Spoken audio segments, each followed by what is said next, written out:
And welcome. This is the 2 of the leadership compass for this week, and today I'm taking you through the second part of the series on how to attract and retain a valuable mentor. We'll be talking today about mentoring and the value system. Let me just tell you the truth, and the reality on ground is this: every mentor is looking out for a value.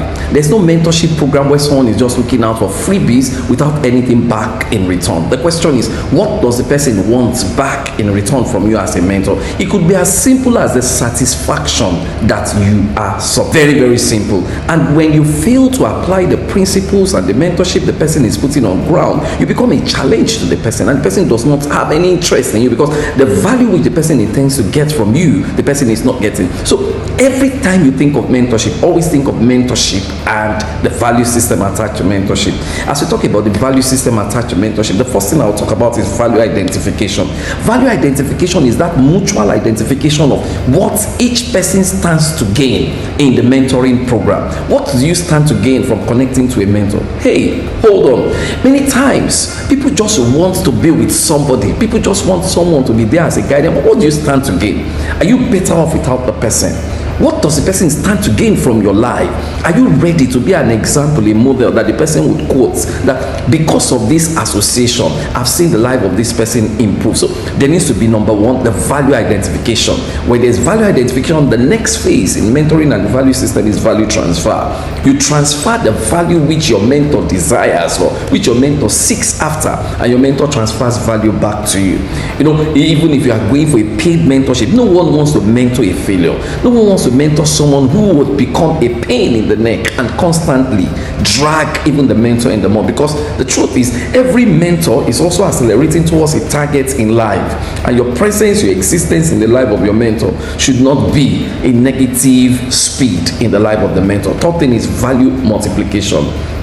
The truth about teams is that if you create a team and it's a team that has maybe a value of 2, the second team has a value of 2, and you bring them together and the total value of the new team is 4, that is not a team, because there's no synergy. They could as well have been operating independently. When you come into mentoring, into mentorship, there needs to be multiplication. So if this is your position, your value, the value of your worth before you came into the mentoring program, and this is the value of the worth of your mentor, at the combination of both of your mentor and mentee, there needs to be a multiplication. There needs to be an increase. It's not an addition of the value that you both brought in. So in mentoring, always consider how much value am I adding to the life of this person, so that my coming to this person's life does not leave the person just where the person was. Then there's value mutation. Be very, very careful. Value mutation is the change in the value system which either the mentor or the mentee is bringing on board. It can be positive, it can be better. Value mutation could be as simple as, your mentor maybe is someone who does not like driving at night. And why? Because he's deficient in some vitamins. And here you are, you have a mentor, you have medical knowledge. It can be as simple as recommending to your mentor something which would help the mentor. His eyesight becomes better, and his mutation is better, is improved. It can also go negative, where either the mentor or the mentee gets into the mentorship program and the value system becomes negatively balanced. Then value chain. What is value chain? When 2 people come together, they had existing networks before they came together. The mentor, the mentee.